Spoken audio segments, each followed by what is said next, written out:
God gave Joshua the command to lead the Israelites into the promised land. Joshua, determined to follow God's word without fear, begins his journey of faith.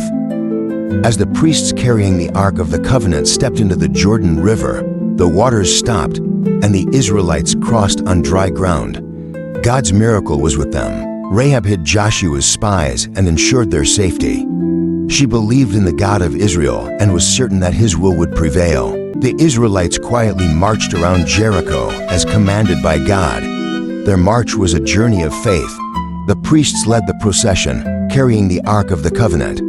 The sound of trumpets echoed as the people obediently marched around the city. The shout of the Israelites shook the walls, and through their faith, the walls of Jericho began to crack and fall. God's power was bringing the city down. On the seventh day, the Israelites marched around the city for the final time, awaiting a great miracle.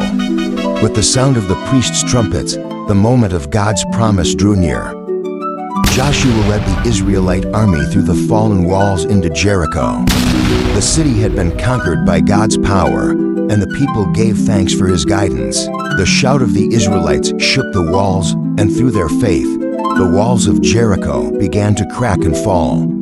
God's power was bringing the city down. At the Battle of Ai, the Israelite army retreated in defeat. They faced a great loss as a result of not following God's will. Achan's hidden sin was revealed.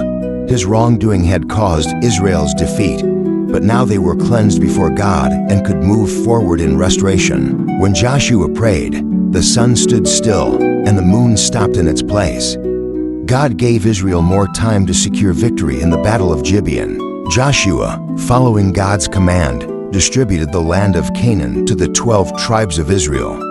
The people were filled with joy and gratitude as they received their promised inheritance. Joshua urged the people to never turn away from God and to keep his commandments. He declared that he and his house would serve the Lord faithfully.